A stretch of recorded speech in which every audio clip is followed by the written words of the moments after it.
Ever feel like the world's just kind of too much? Like information overload to the max? Yeah, I get that. It's like trying to drink from a fire hose sometimes. Right.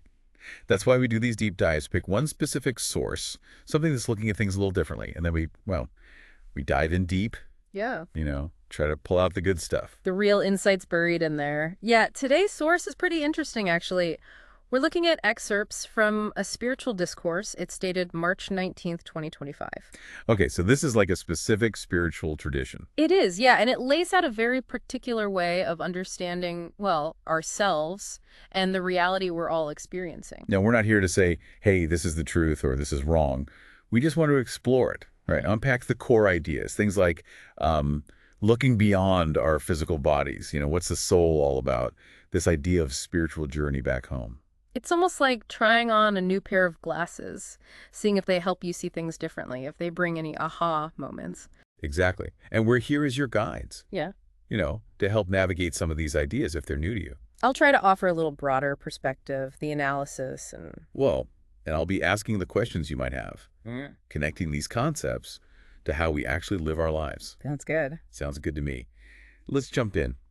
One of the first things that really, I don't know, just jumped out at me in the text was this idea of must nos kind of con on a little to. That's like the living dead. It seems kind of contradictory. It does, doesn't it? But it really ties into this instruction they give to a sick man Which means, to leave body consciousness, to become... okay, soul conscious, I'm following. So they're saying that to really get who you are, you got to stop thinking you're just this physical body. Precisely. The body's temporary. We know this, right? It will eventually go. But the soul, that's eternal. So in a way, by really identifying with the soul, you become dead to the limitations of the physical self while still living your life. So it's not just knowing you're a soul. It's like living from that awareness now. Exactly. And that's the key. That's what they say brings real liberation from all the ups and downs, the emotional roller coaster of the physical. It's a pretty profound shift in perspective, I think. It is. It makes me think of that analogy they use, the snake shedding its skin. It's not dying, right? It's just letting go of something old. And moving forward, Emphasize the attachment fades away. They know they're getting a new skin, so they don't cling to the old one. That makes so much sense. Yeah. It's about recognizing that your essence isn't tied to this temporary physical form. Exactly. And this leads us right to how the text understands the soul itself. It's quite specific, actually. It says, Akaracha, akanat, akan. The soul is male, not female. Oh, wow. Okay, I can see how that might be controversial for some people. It's definitely a point that needs careful explanation. The text also emphasizes that it is the ephes of every Maina. We are all brothers. Brothers. So how do they explain using the term male for the soul? It's all about inheritance, I call it. The idea is that all souls are children of the Supreme Soul, the Father, and they inherit from him. Okay, so it's not about biological gender as we typically understand it. Not at all. It's about the soul's connection to the Supreme, the source of everything. That father-child relationship in a spiritual sense, the lineage. That's really important to clarify for our listeners. Yeah. Because on the surface, that could be easily misunderstood. Absolutely. Now, it gets even more interesting when they describe the soul. They call it a kopchir. Yeah, like a tiny point of light. Yes, and they even point out how this is different from what a lot of people think. Some think the soul is the size of a thumb, or that those big stone idols, the kandaya, represent the soul. Yeah, I've heard that too. But the text stresses the soul's glarida, its subtle fineness. It's not a big physical thing. The point analogy really highlights that. It's interesting, though, how people can have such different ideas about the soul's form. Well, they address that too. They say it comes from body consciousness. If you're mainly identifying with your physical self, you're going to picture the soul in physical terms too. Makes sense. Mhm. So you detach from the body, you understand the soul's this subtle thing. How do you actually, put this into practice? That's where this idea of remembrance, yad, comes in, right? Yes, yad. It's a big part of this. They really emphasize remembering Icon, the one Father. Who's also the Supreme Father, Supreme Soul. Exactly. And remembering the 84 Patify, the cycle of 84 births that each soul goes through. So what's the benefit of all this remembering? What does it actually do? It helps you become, you move from Ikonikon, a state of impurity, negativity, to contrentle, which is pure, positive.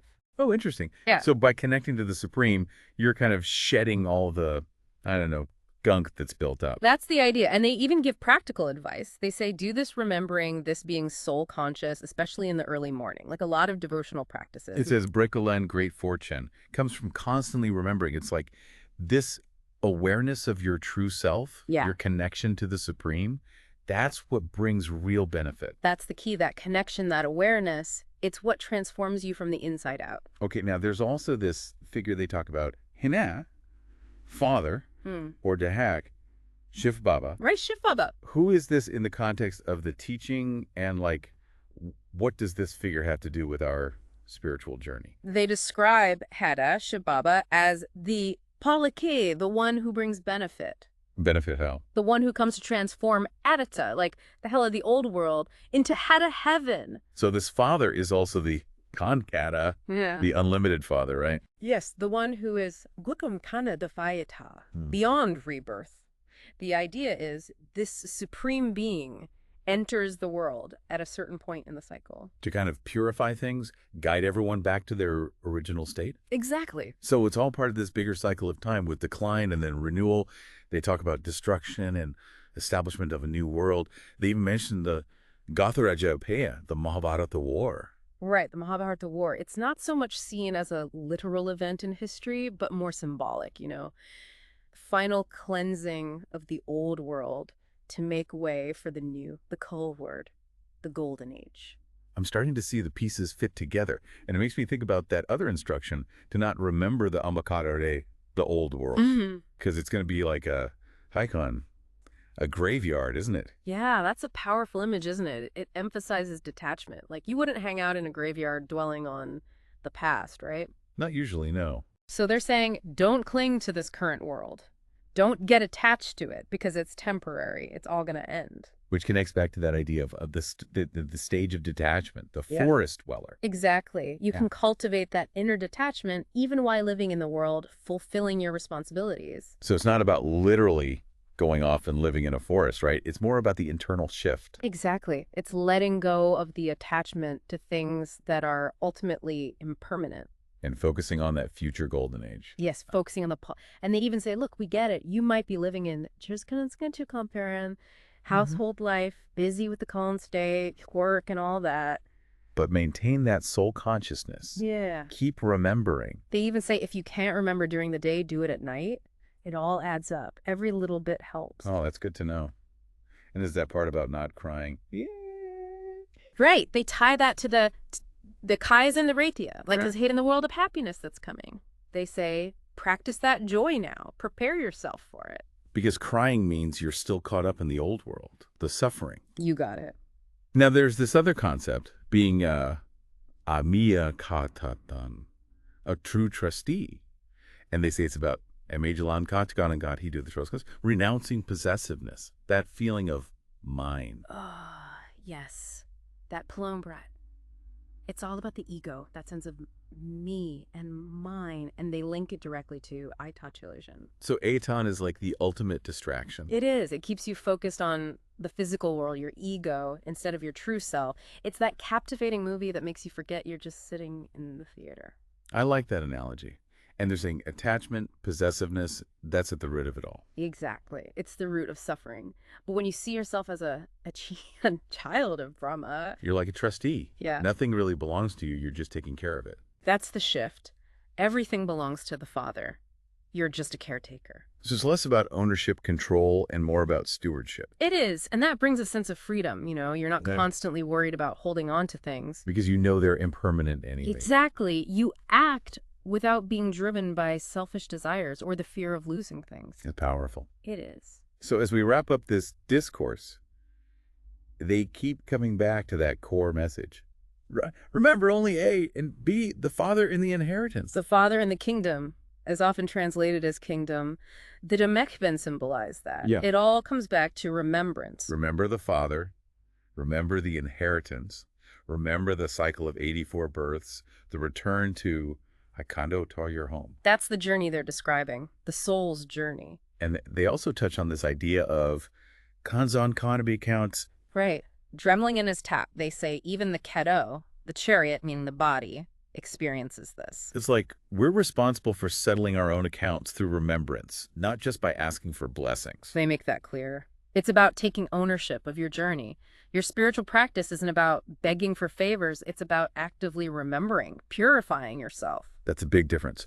So in a nutshell, this discourse seems to be pointing towards self-realization. Through detachment from the physical, understanding the soul and its connection to the supreme. And remembering, always remembering. And understanding that it's a cycle, a journey. Detaching, being a trustee, focusing on that return home. It really offers a unique perspective on things. This impermanence of the physical, the eternity of the soul. It really does make you think, doesn't it?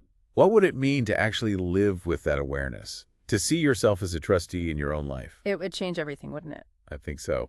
Well, this has been a fascinating deep dive. Thanks for joining me. It's been my pleasure. We'll be back soon with another deep dive, another source to explore. Until then, keep seeking those aha moments. And remember to be kind to yourself. Always good advice.